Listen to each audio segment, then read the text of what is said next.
Hoy estamos con un almirante, con un médico. Es profesor y doctor. Estamos con el doctor Isaías Ricardo Freites. ¿Cómo estás, doctor? Muy bien, muchas gracias por honrarme con la invitación, inesperada invitación. Al contrario, estamos encantadísimos porque vamos a hablar de prevención, de medicina preventiva, pero queremos saber primero cómo empezaste en esta profesión tan sacrificada, digamos. Yo soy hijo de médico, un reconocido señor de la época, hoy día está en el cielo, profesor de la Facultad de Medicina, quien fuera el que inició la especialidad, desarrolló, mejor dicho, la especialidad de coloproctología en el Paraguay. Coloproctología, para tu audiencia, para mucha gente que a lo mejor no la conoce, es una subespecialidad de la cirugía que trata enfermedades del ano, del recto y del intestino grueso, las hemorroides, el cáncer de colon. Entonces, por supuesto, creciendo en ese ambiente médico, y mi madre también, licenciada en enfermería y obstetricia, generó ese ambiente médico que hizo que yo tenga una inclinación hacia el estudio de la medicina.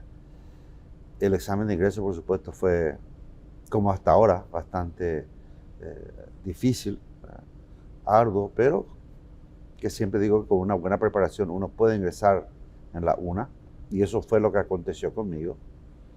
Y pude desarrollar una buena carrera porque egreso con un buen promedio de notas, y eso permitió que yo pueda hacer también mi posgrado. Es muy exigente la carrera. ¿Te costó, digamos, adaptarte a ese ritmo o, como vos decís, la ayuda de tus padres sirvió? Creo que el entrenamiento que nos daban en la época hacía de que uno adopte el concepto que esto es una vocación, es una dación de vida, y a uno le iban preparando. Y voy a explicarme mejor. Cuando decido hacer cirugía, yo concursé en la primera cátedra de cirugía de la Facultad de Medicina de la UNA. El titular del servicio era el profesor Silvio Díaz Escobar, bisturí de oro de la cirugía paraguaya. Y cuando me lleva a la residencia médica, en el lugar donde los jóvenes que empezaban tenían que vivir, él me dice: mire, mi hijo, esta es su cama, este es su ropero, y la sala 10 es un tubo. Usted entra por aquí y tiene que salir por acá. Quiere ir por los costados y se va a golpear. Como en forma tan sencilla me estaba hablando de disciplina. Yo me mudé entonces al hospital porque el concepto de la época era de que residencia venía de residir, había que vivir en el hospital. Nos íbamos a la casa a lo mejor para llevar las ropas sucias o visitar a la familia, pero tomábamos el hospital de clínicas como nuestra casa.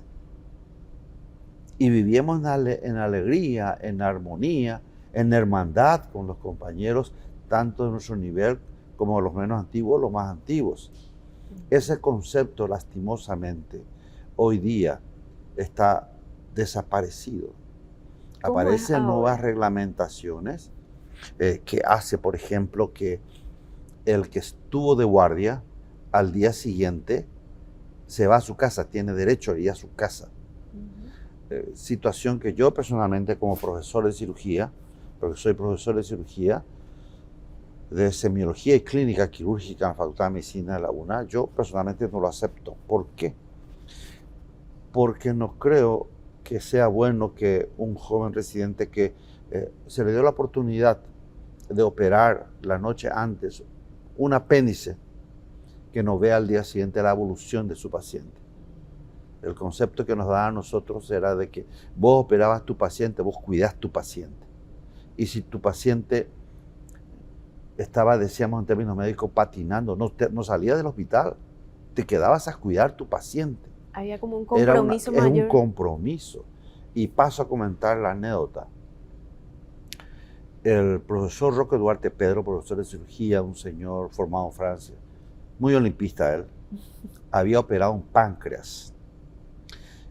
Y a la noche, el doctor Jarolín, que era mi compañero de guardia, que no estaba de guardia, él estaba libre, pero su paciente había sido operado, me dice, yo voy a salir un rato, cubríme. Y le dije, no, Jarolo, está jugando Olimpia. Seguro el profesor Roque Duarte está en el estadio.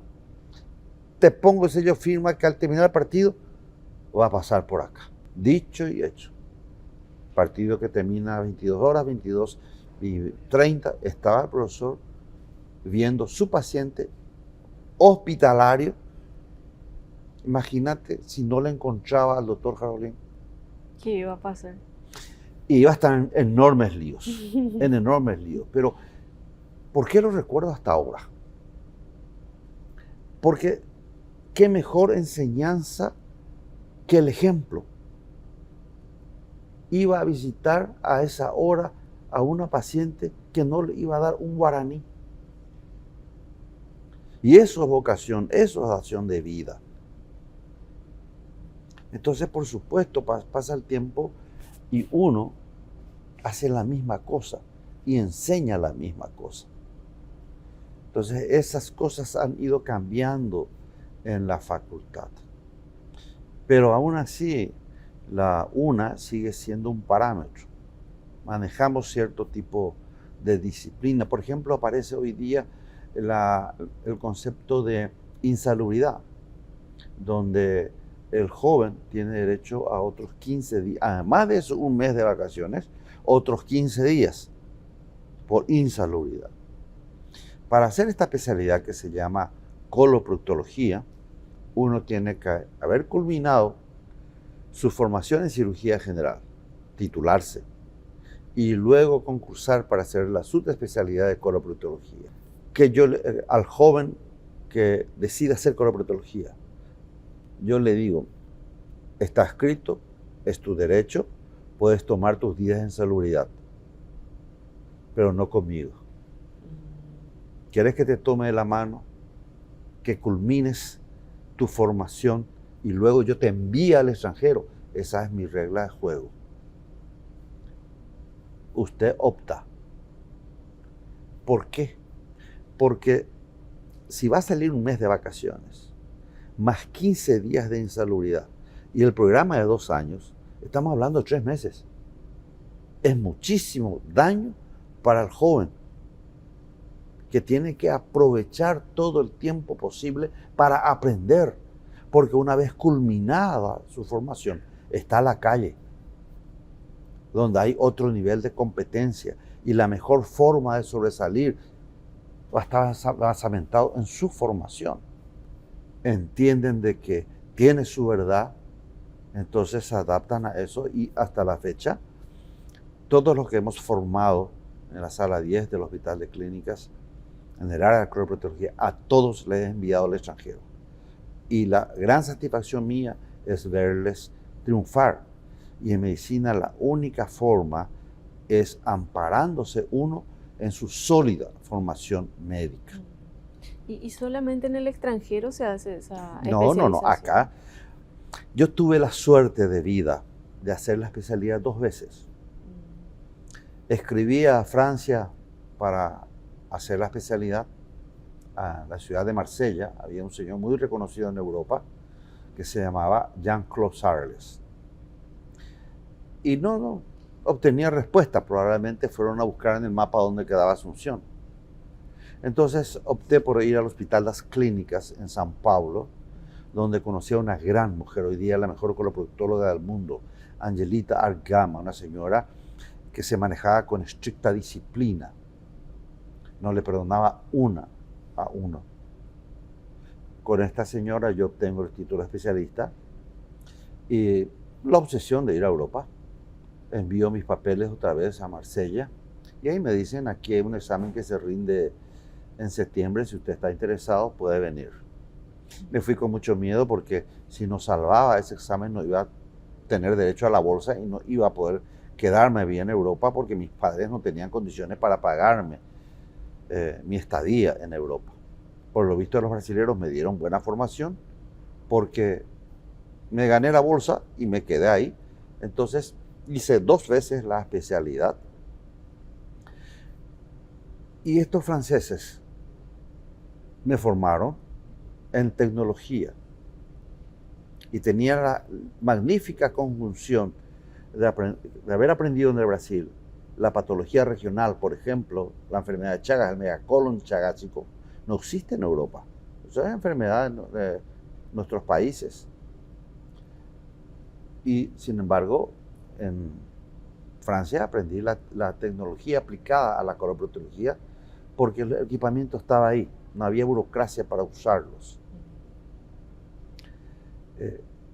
Entendí que en el tiempo los jóvenes que iban en el tiempo a aparecer, no iban a tener el mismo privilegio que yo, de estar en Europa y que les paguen su formación, a sabiendas de que iban a volver a su país.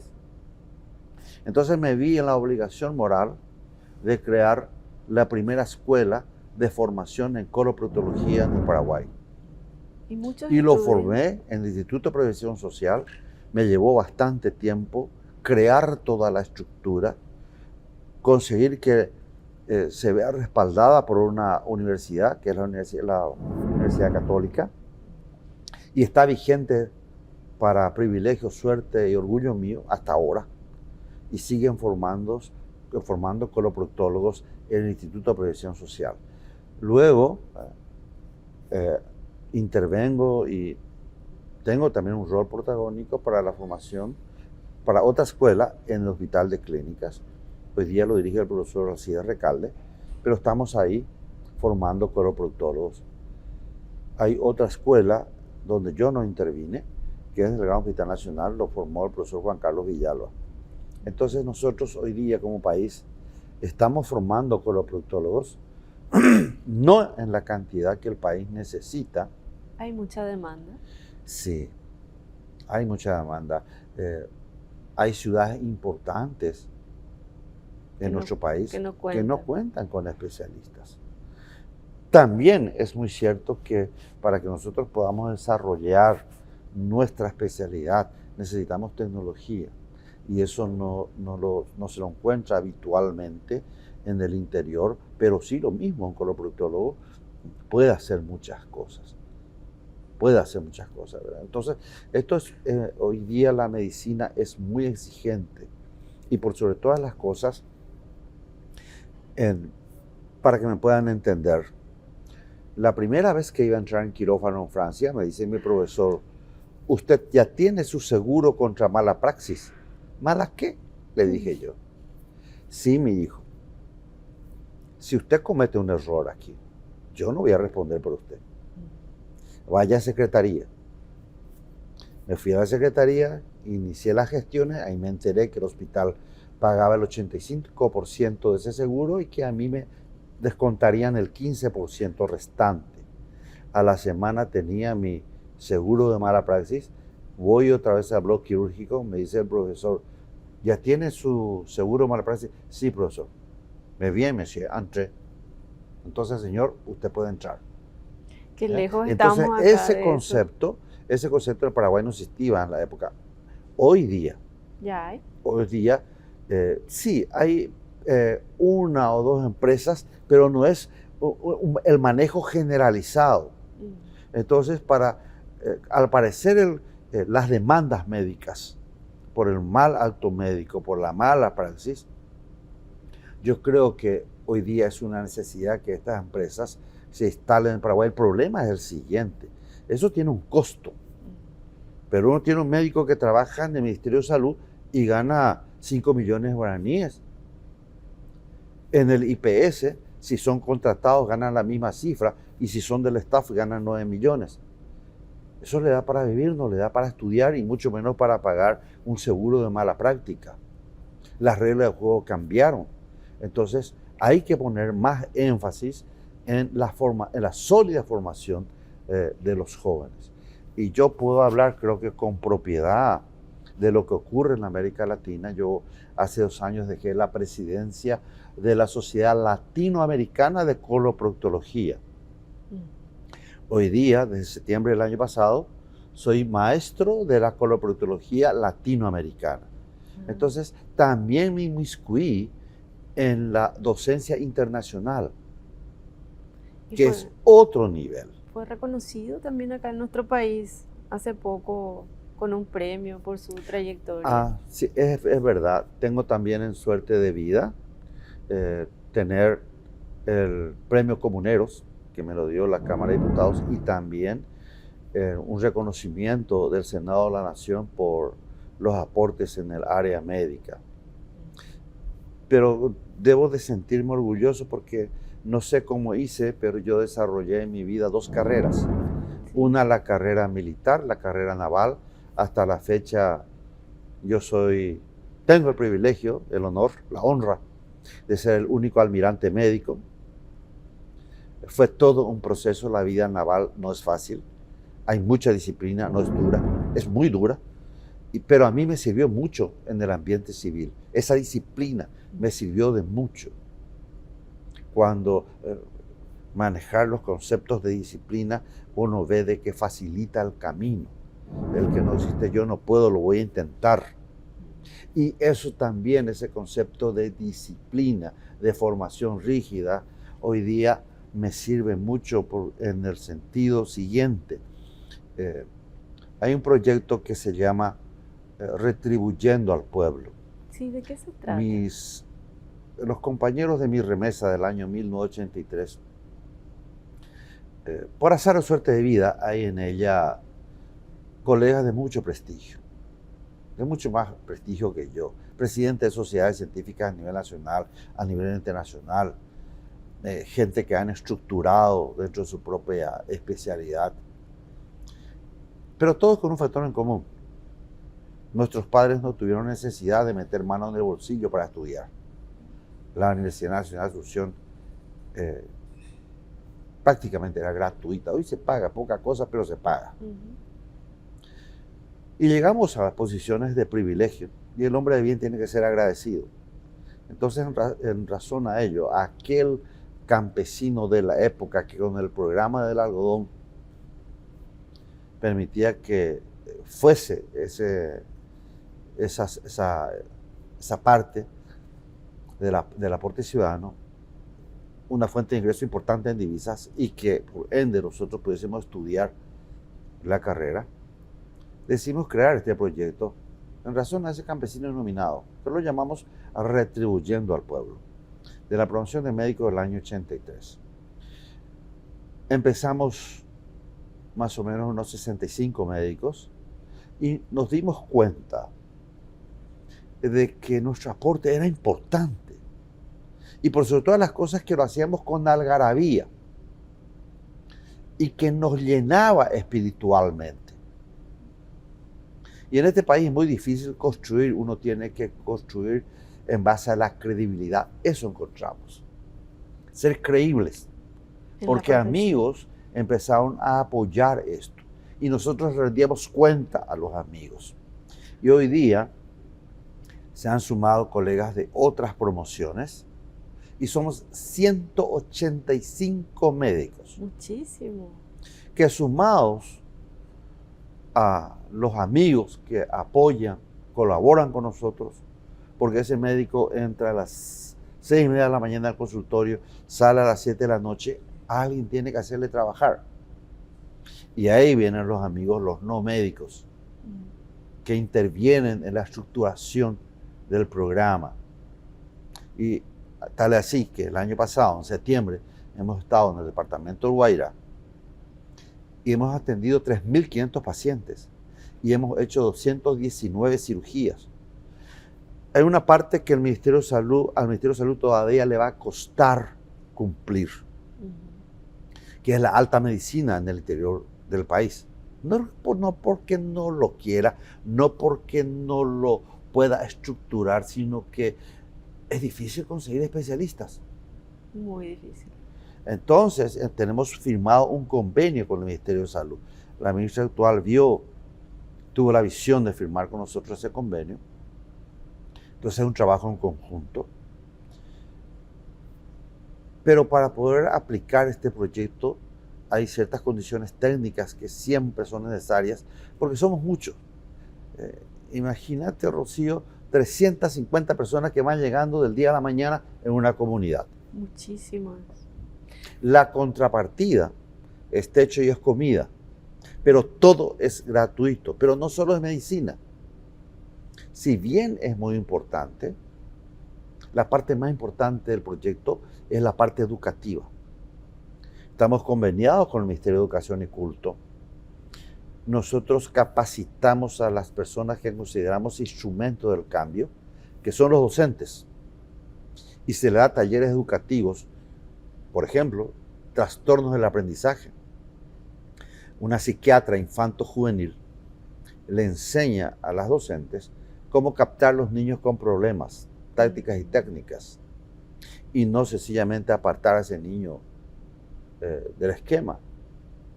Enfermedades sexualmente transmisibles, el SIDA llega a todas partes de la República.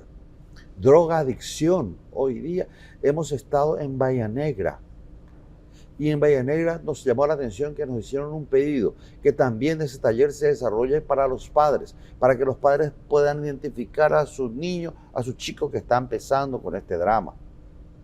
Un colega de ustedes, Germán Martínez Bierzi, él da un taller muy lindo sobre la importancia de la donación de órganos. ¿Y quién mejor que él? Porque él es un trasplantado hepático. Per se tiene la fuerza de la convicción. Qué interesante. Entonces, doctor. ahí va el Benicio Martínez, otro colega tuyo. Él da un taller sobre la importancia del guaraní como factor de comunicación y enseñanza. La otra parte del proyecto es la parte cultural. Eso lo maneja el maestro Luis Álvarez. Llevamos alegría a los pueblos al cual vamos a través de la música.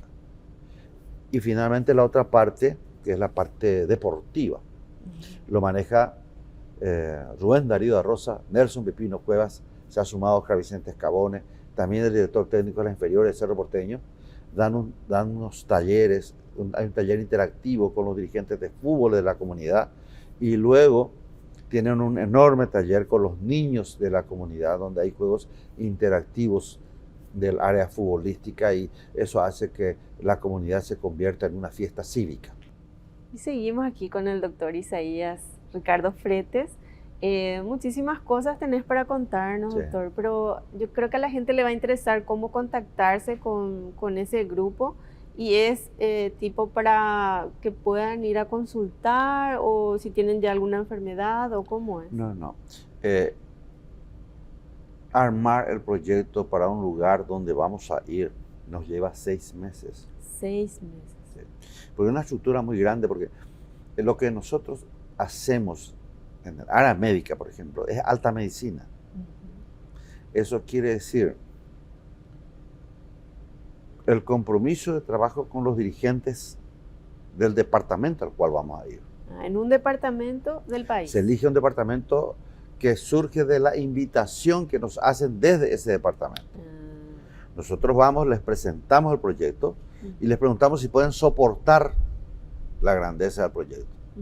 Estamos hablando de 350 personas. ¿Y desde hace cuánto llevan a 10 años de trabajo, desde Pilar a Bahía Negra. Tenemos 65.000 pacientes atendidos, más de 2.000 cirugías y más de 20.000 estudios de diagnóstico. Los únicos estudios de diagnóstico que nos hacemos en el terreno son tomografía, resonancias y mamografía, porque no lo podemos trasladar. Pero los pacientes que necesitan los traemos aquí. Y nosotros generamos nuestros propios recursos. Nosotros no dependemos del Estado. ¿Cómo generamos? Primeramente, el maestro Luis Álvarez nos organiza un gran festival en el Banco Central del Paraguay, que está adherido al programa, nos cede gratuitamente ese hermoso local. Una vez al año. Una vez al año. Ahí generamos nosotros nuestros primeros 120 millones de guaraníes, porque generalmente vendemos todas las entradas, que los compañeros se encargan de vender, y una parte la REUTS. ¿Y este año se va a hacer? Sí, claro que se va a hacer, ya estamos trabajando en eso. Actualmente, gracias a esa credibilidad, tenemos un convenio con la Conmebol. Nosotros le hemos ayudado para que ellos puedan tener un proyecto social. Tenemos nosotros el know-how. A cambio de ello, Ellos están comprometidos a fortalecer la parte deportiva del proyecto. El año pasado hemos organizado el Partido de las Estrellas. Exjugadores, estrellas de la selección paraguaya con exjugadores del extranjero. Fue una fiesta cívica muy linda. Tuvimos 500.000 espectadores. Muchísimo. ¿Cómo generamos dinero? Con la venta de los espacios publicitarios. Entonces, porque la medicina que nosotros hacemos no es gratuita. Nosotros compramos los insumos. Por ejemplo, el doctor Oscar Gómez Hermosilla, que es uno de los mejores otorrinolaringólogos que tenemos en el Paraguay, él que formó 3 equipos de otorrinolaringólogos, ellos hicieron 47 cirugías de amígdalas. Y para poder hacer, el año pasado, en el Guairá, pero para poder hacer ese número de cirugías, usan tecnología. Y cada una de esas pinzas que usan para extirpar las amígdalas, eso sale $400. Nosotros compramos eso. La gente a quien nosotros asistimos no tienen condiciones de pagar. En la ciudad de Iturbe, el año pasado, se hicieron 47 hernias. Se hicieron estudios endoscópicos, o sea, una medicina de muy alto nivel. Y a ese tipo de medicina nuestra gente del interior no accede. Todo con buena gestión también. Claro, y organización. Y el apoyo de gente de bien. Doctor Fretes, te quiero ayudar. Dame tu cuenta. Acá te envío 1 millón de guaraníes. Así sumamos. Pero esa persona que me llamó sabe que una vez terminado el programa, le vamos a rendir cuentas. Así hemos construido esa credibilidad. Doctor, y la gente nos apoya. Doctor, y en tema de prevención también están trabajando. La especialidad que yo hago, reitero, coloproctología. El 31 de marzo se recuerda el Día Mundial del Cáncer Colorectal. Eso es en todo el mundo. Y vamos a extrapolarlo a nuestro país. No hay mejor campaña que el de la prevención. Así aparece, por ejemplo, el de mama, el de próstata, y ahí está el de colon. La primera causa de muerte por cáncer del tubo digestivo en el Paraguay es el cáncer de colon. Es la primera. Y es la tercera entre todos los cánceres. Situación inconcebible en un cáncer que es prevenible. En ocasión de ser invitado para dar unas conferencias en Buenos Aires, por supuesto que tenía que hablar de las estadísticas de mi país. Entonces hicimos un estudio estadístico en los hospitales más importantes del área central y encontramos que el 30% de los cánceres de colon en el Paraguay se operan de urgencia. ¿Eso qué quiere decir? El paciente que viene con la panza así no puede hacer caquita ni puede tirar pedito. Está trancado. El tumor creció tanto que atajó el paso del gas, el paso de la materia fecal. Entonces a ese tipo de paciente se le lleva a cirugía y se le quita el intestino acá. En algunos casos lo podemos volver a restituir, otros ya no se puede, se queda acá con el intestino abocado a la piel del abdomen. Situación inconcebible en un cáncer que es prevenible. ¿Y de qué edades estamos hablando, doctor? La información no le llega al paciente, tu programa va a hacer que a mucha gente le llegue. O sabe, pero maneja tabúes, no quiere someterse a la inspección de su ano. Más los varones creo que tienen. Sobre todo los varones. A la mujer le da un plus de valentía a la maternidad. La maternidad es una cosa grande. Y pues a su vez la cuñada, el varón no quiere ni consultar. Así mismo. O sabe, se va a someter, pero no accede al estudio estándar, que es la colonoscopía. Vale decir, mirar a través de un aparato del interior del intestino grueso. porque el cáncer de colon nace de pequeñas lesiones que se llaman pólipos, que si uno encuentra, uno puede extirparlo a través de ese equipo y con eso uno hace prevención. Se evita el cáncer. O sea, con la Y este consulta, estudio, la claro, y consulta ya es. sí, este estudio tiene que hacerse toda persona de más de 50 años, aunque no tenga nada. Si tiene antecedentes de cáncer de cualquier localización, a partir de los 45 años. Si tiene antecedente familiar de cáncer de colon, a partir de los 40. Pero si apareció en la familia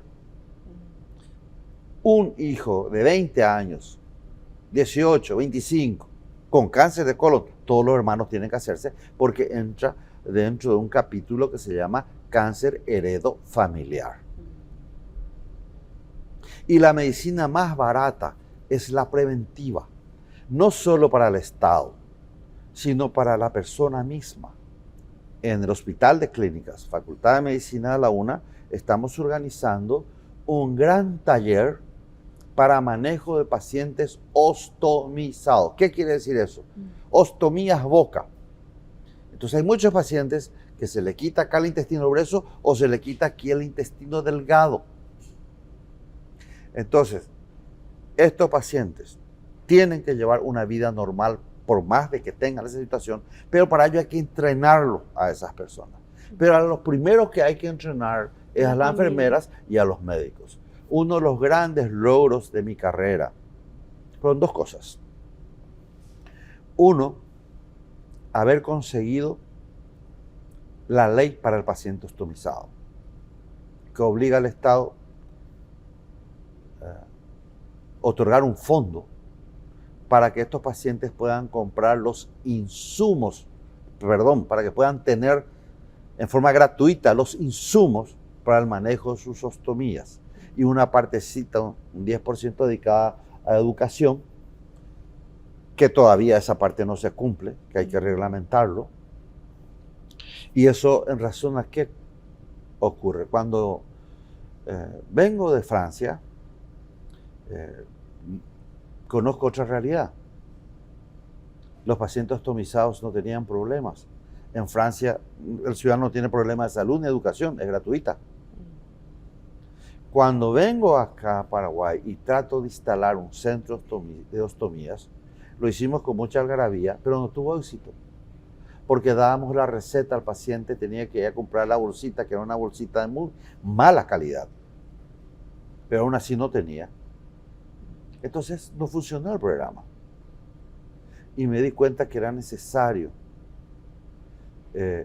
buscar una vía alternativa para que estos pacientes puedan tener las bolsas adecuadas. Entonces, a través de un gerenciamiento, envío al doctor Jorge Medina Gutiérrez, que trabaja conmigo hasta ahora, para hacer el curso de manejo de ostomizados en Módena, Italia. Su misión era conseguir donaciones. Cumplió la misión. Empezaron a venir containers llenos de bolsas. Pero los pacientes tenían que hacer polladas o algunos pequeños festivales para obtener fondos y pagar los impuestos de esa donación. Hasta que un día un container estaba al sol y lo iban a rematar. ¿Quién lo va a comprar? Entonces dije, esto tiene que tener un punto final.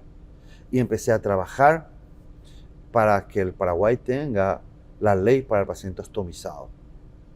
Me ayudó muchísimo Víctor González, el diputado, y Emilia Alfaro. Y esa ley salió. Costó mucho, pero salió y hoy día la distribución de esas bolsas es gratuita. A través de un programa que se llama PRONAPO del Ministerio de Salud. Pero a la par, nunca se perdió el contacto con esta entidad internacional que sigue enviando sus donativos. Y ahí viene el segundo logro de mi carrera, fue haber creado la Asociación de Ostomizados del Paraguay. Hoy día hay más de 1000 ostomizados nucleados en esa entidad y que son los mejores monitores para enseñarle al paciente que ahora está debutando con una nueva ostomía y en darles no solo el conocimiento para poder manejarse, sino que también el ejemplo, mira, yo sigo trabajando y soy optimizado. Entonces, pasa el tiempo y con el doctor Carlo Pescoler de Italia, en ocasión de un gran evento científico en El Salvador, ideamos un programa para capacitar a jóvenes latinoamericanos para el manejo de ostomías. Y ahí asumo la dirección general de este curso que se da cada 2 años en Módena, Italia. Mi responsabilidad es crear el programa científico y elegir a los conferencistas. Y los italianos se encargan de solventar eso. Cada país integrante de la Asociación Latinoamericana de Coloproctología elige un candidato, que tiene que ser un joven de menos de 40 años. Y a ese envían a Módena. Tiene que llegar nomás al joven. Una vez que llegó a Módena, Italia, no gasta ni la pasta dental. Yo creo que tenemos que tener otro programa para hablar contigo y saber más cosas porque es tan interesante. Nunca podemos tener tanto tiempo para hablar con un médico. Siempre es visita médica, se dice un ratito nomás. Sí. Pero contigo podemos hablar de todo, doctor. Y queremos saber el tema de la prevención. ¿Cómo prevenir? El mensaje es el cáncer colorectal es prevenible. Entero te hago llamano ahora, es una ley de la vida. Pero a Nina te la llamano así. Entonces, con la prevención nosotros vamos a ahorrar sacrificio, vamos a ahorrar dolor, vamos a ahorrar sufrimiento, no solo a uno mismo, sino que también a los familiares. Hay que dejar el concepto tabú cultural tan arraigado en nuestro país y someterse a los estudios de prevención del cáncer de colon. Es prevenible. Hay como una creencia, claro, de que a mí no me va a pasar. Sí. Entonces, el lema en una cuestión cultural, Marapico Nañanduy con Baebé, en el colon, cuando se siente algo, ya empieza a ser tarde. Yo tengo una pasión no muy común, yo leo historia paraguaya. Hace 31 años que leo historia paraguaya. ¿Escribió algo también? Sí, tuve la ocasión, embuido porque consideré que en la guerra del Chaco al médico no se le dio el reconocimiento, al personal de blanco no se le dio el reconocimiento debido. Hay una calle, médico del Chaco, después que otra cosa. No existe enfermeras del Chaco. Entonces, tras 2 años de investigación, lancé un libro que se llama El rigor médico durante la guerra del Chaco, para reivindicar un poquitito de la imagen del personal de blanco. Mucha gente murió del área médica, especialmente los estudiantes de medicina, que eran los médicos regimentarios. Y tanta es mi pasión que yo estoy haciendo ahora el 2º año de mi maestría en historia. El 1 de enero de 1869, era un domingo, 2:30 de la tarde, hacía mucho calor. 152 buques mercantes estuvieron en la bahía de Asunción. Empezó el saqueo de la ciudad. No había luz, por supuesto, en la época. Entonces empezaron a incendiar las chozas para que el saqueo continúe. El mobiliario de las casas de Asunción era europeo. Y cuando 3 meses antes llegó la orden de López de abandonar Asunción, la orden llegó a la tardecita, que era el horario de la cena. La gente se levantó de la mesa, llevó las puertas y se dirigió hacia Luque, ya decretado la segunda capital de la República. Todo ese mobiliario fue vendido en subasta en Buenos Aires y en Río de Janeiro. El expresidente Menem devolvió parte de ese mobiliario del Palacio de los López. Hasta ahora Los brasileños siguen teniendo como trofeos de guerra cosas nuestras. Sí. No hubo zaguán de ninguna casa de Asunción donde una mujer paraguaya no haya sido violada. Año 1870, ya el triunviro estaba manejado por los brasileños en el poder, gestionan el primer empréstito para poder reiniciar el sistema agrícola en la República. Uno de los integrantes del triunviro, José Díaz de Bedoya, es enviado a Buenos Aires con los últimos 8 baúles llenos de candelabros, los últimos tesoros de la iglesia, para conseguir, que le sirva de aval para conseguir un préstamo. ¿Qué pasó? Lo vendió todo en Buenos Aires y envió su renuncia por escrito. Así empezamos. De los 1.000.000 de libras esterlinas que vinieron en el año 1871, llegaron a Paraguay solamente 250.000 libras esterlinas. Y esa deuda fue pagada recién en el gobierno de Alfredo Stroessner. Y leyendo las páginas de la historia, creo que este país pudo surgir de las cenizas, y lo llamo como el pueblo que se negó a morir, debido a 3 factores. 1, la mujer paraguaya asumió todos los roles. Y hasta tuvo que saber manejar su dignidad. Cuando la Rocío, a lo mejor de 18 años, su madre la llevaba junto al hombre de la comarca y le decía: don fulano, ayuco de rendape, abuerún, debe ser muy cuñá, y catúpico, y ya posebe la favor. De ahí viene el término favor cuando se le encuentra a una mujer embarazada y no se le conoce pareja. Y a lo mejor le decía al hombre de la comarca: hoy ponache ama, pero yo no andera beco, eno, ya yemongueta.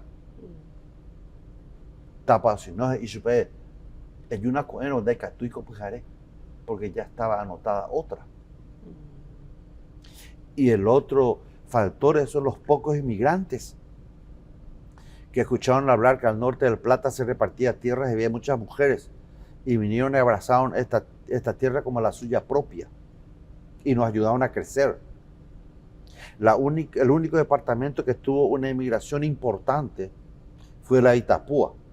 Por eso que hay tanta gente de tez clara, ojos claros, rubia en la zona. Polacos, 1960, 1962, ucranianos, rusos. Y el tercer factor, los buenos hijos de esta tierra, que dieron más de lo que le correspondía por esta bendita tierra. Y ese es el concepto que manejamos en el programa Retribuyendo al Pueblo. Qué lindo, doctor. Muchísimas gracias por estar con nosotros. Te comprometemos para una próxima oportunidad que podamos conocer más de ese proyecto y más de cosas de gestión y de ayudar a nuestro pueblo que tanto necesita. ¿Puede firmarnos tu autógrafo, doctor? Y nos vamos. Bueno, muchas gracias por el honor, por el privilegio. ¿Quieres despedirte de alguien, saludarle a alguien, doctor? Sí, a mis compañeros del proyecto Retribuyendo al Pueblo. Son y están dando un ejemplo de patriotismo y de dación de vida. Hay gente de mucho prestigio entre mis compañeros. Que alguien pueda consultar con un Manuel Ratti, con un Fidel Gómez Planás, con un Rodolfo Oscura y muchos otros de mis compañeros, y que lo puedan tener ahí, y ellos con los brazos abiertos y dándole lo mejor de sí, de lo que ellos pueden aportar. Y si no lo consiguen ahí, lo traen a Asunción y le solucionan su problema. Gracias. Y el otro aspecto a mis camaradas, saludo especial a mis camaradas de la Marina. Mi vida la desarrollé ahí. Y tenemos una hermandad muy importante con mis camaradas de la Remesa 82. Bien lindo. Saludos para todos ellos entonces. Gracias, doctor. Muchas gracias.